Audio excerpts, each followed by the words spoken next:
It's 3 in the morning. You're staring at the ceiling, not because you did anything crazy this month, not because you went on some wild vacation or splurged on something stupid. You just lived. You bought groceries, paid your rent, put gas in the car, grabbed food a few times during the week because you were tired and it seemed easier than cooking. And somehow, the money is gone. Not gone, but the number that's left doesn't match the month you thought you had. And now you're lying there running the math in your head at 3 a.m., trying to figure out where it all went. Sound familiar? Because I'm going to tell you something that took me way too long to figure out. That 3 a.m. feeling has a name. It's called financial survival mode. And tens of millions of Americans are living in it right now, every single day. The median individual income in this country is around $52,000 a year before taxes. That sounds like real money, and it is real money.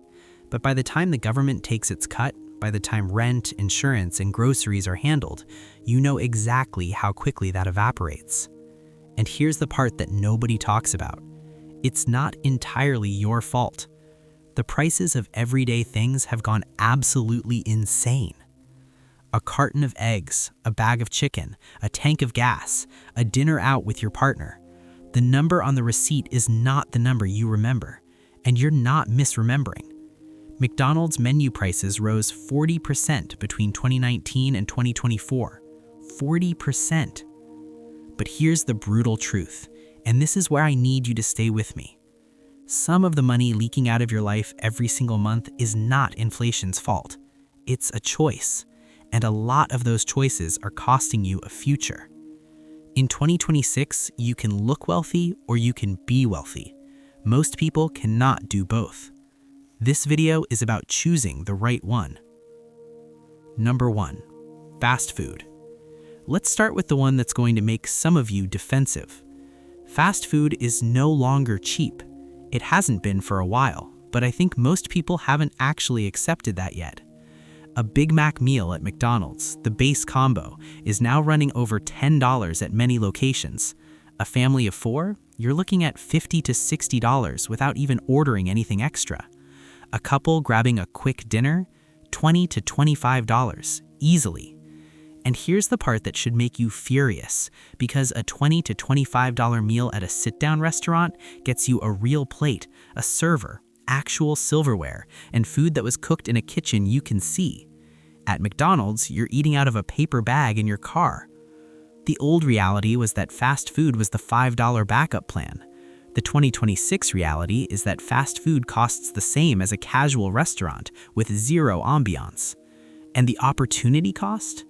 At $60 a week for a family, that's $3,120 a year spent on paper bags and salt. Number 2, sit-down restaurants. A nothing special dinner for 2. You know the kind, a casual American place, a local Italian spot, a standard bar and grill. Add 2 entrees, an appetizer, 2 drinks each, tax, and a reasonable tip, and you just spent $90 to $110 on a Tuesday. Now do that twice a month, which is actually conservative for most couples, and you've just spent $200 a month. $2,400 a year on food that was fine, not remarkable, not a special occasion, just fine. The old reality was that going out was a $40 treat. The 2026 reality is that going out twice a month costs as much as a car payment. And if you took that $2,400 and invested it instead at 8% average return over 10 years, you'd have over $35,000. That's a vacation fund. That's a down payment. That's a real choice. Number 4, brand new cars. Buying a brand new car, especially financing a brand new vehicle, is one of the most socially accepted forms of self-sabotage in America. The moment you drive a new vehicle off the dealer lot, it loses approximately 20% of its value.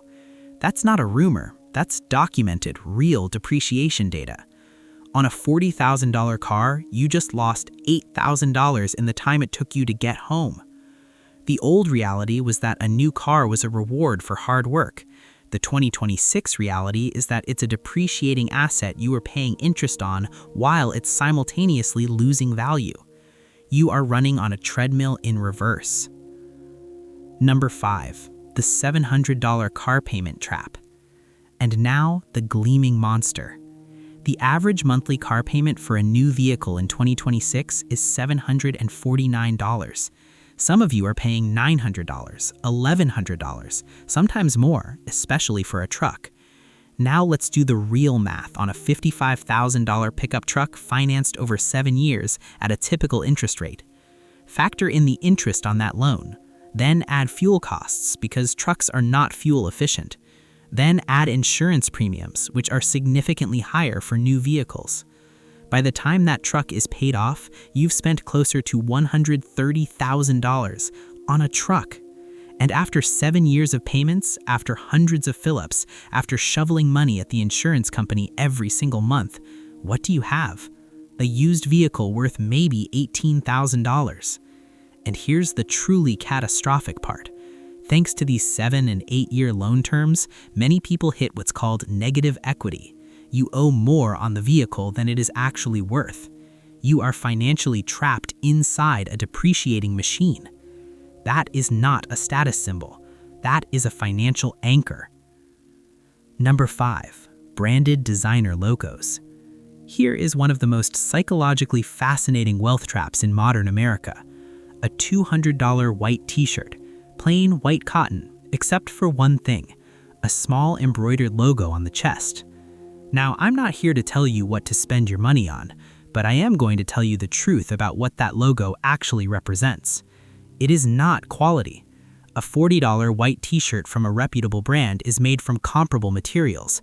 The markup is entirely for the signal, the advertisement to strangers that you can afford this item. And here is the richest irony of all. The actually wealthy people don't do this anymore. Fortune magazine recently reported that the ultra-rich are actively moving away from logo-heavy branded clothing. They are turning to new status symbols that can't be bought. Dior, Versace, and Burberry are struggling because the truly rich no longer feel the need to prove anything to strangers. The $200 t-shirt isn't being bought by the wealthy. It's being bought by people who want to look like them. And spending $2,000 a year on logo wear instead of investing it is a pattern that compounds against you for decades. Number 6. Yearly tech upgrades. Every fall, the new phone drops, and every fall, millions of Americans spend $1,000 to $1,400 on a new device. Why? The camera is better. Is the camera better? Sometimes yes, marginally. Is your life measurably improved by a slightly sharper photo? Almost never. This is called planned obsolescence, and the smartphone industry has turned it into an art form. Software updates slow your old device, new features require new hardware, social pressure does the rest.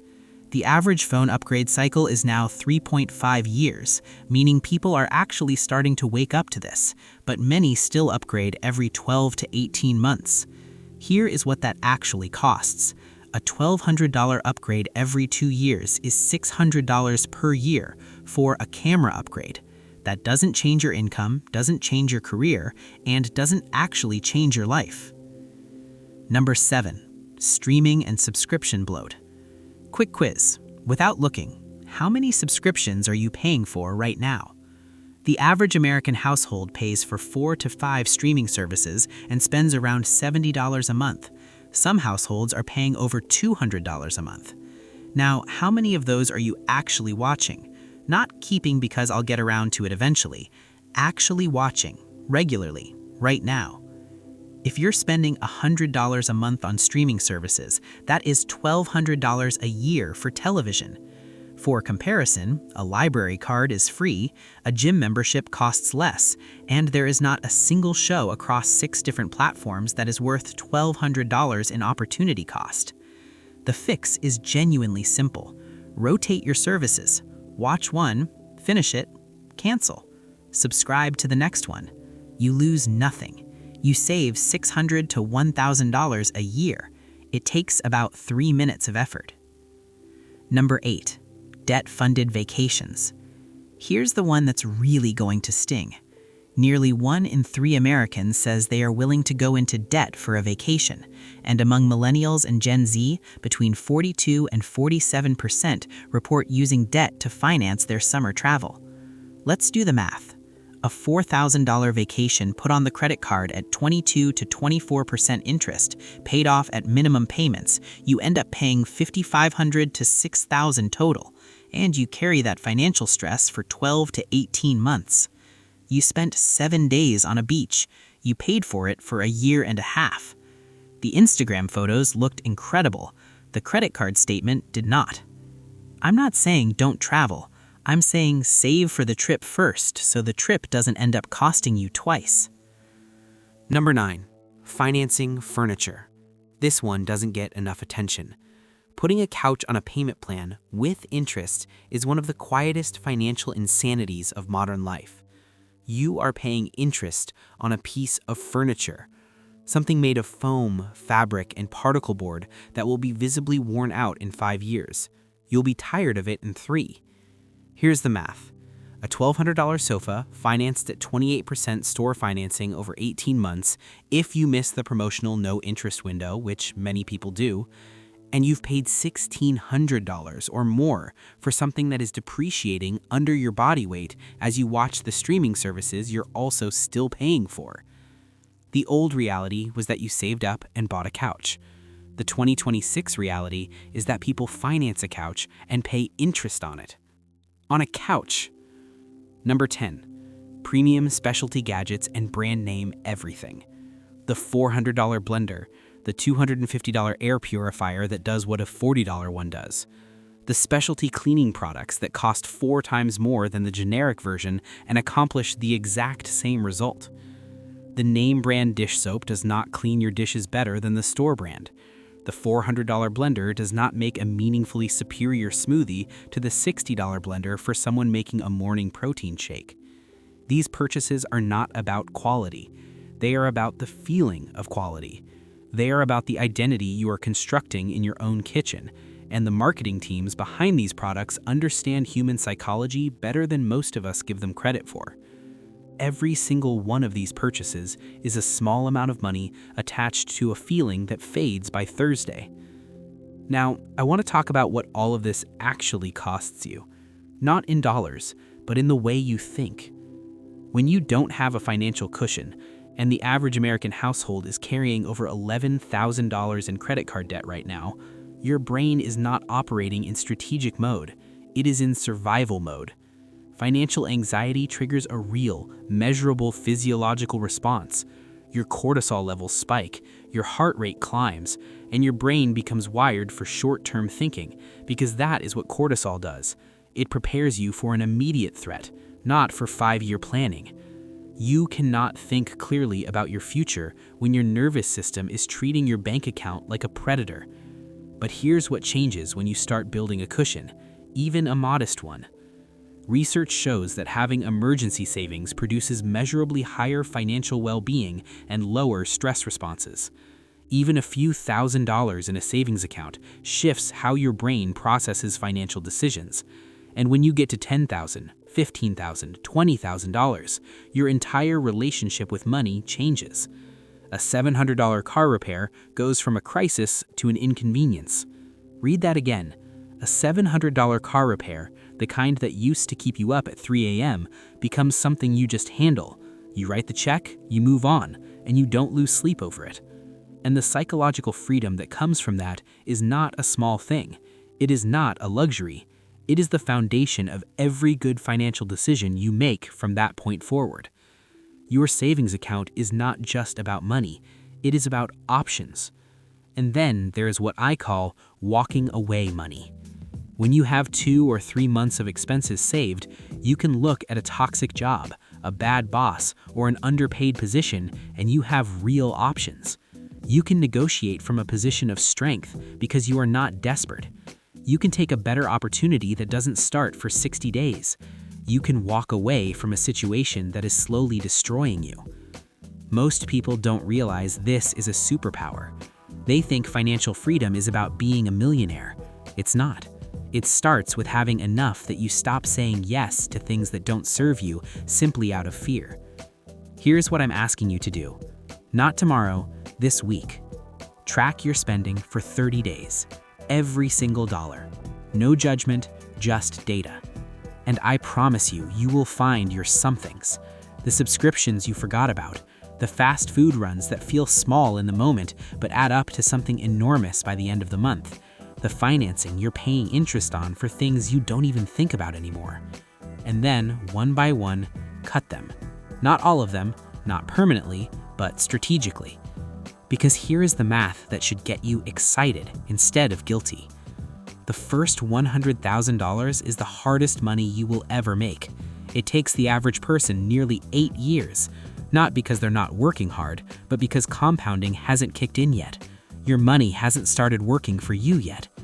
But once you cross that $100,000 mark, you reach $200,000 in roughly 4 to 5 years. Then $300,000 faster still.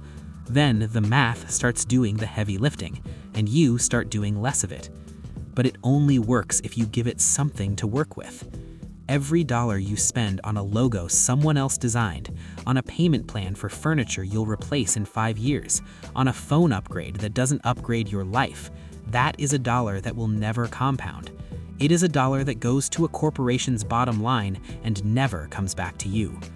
So here is where I leave you. Stop trying to look rich. Start actually building wealth. That's it. That is the whole video. Not complicated, not easy, but simple.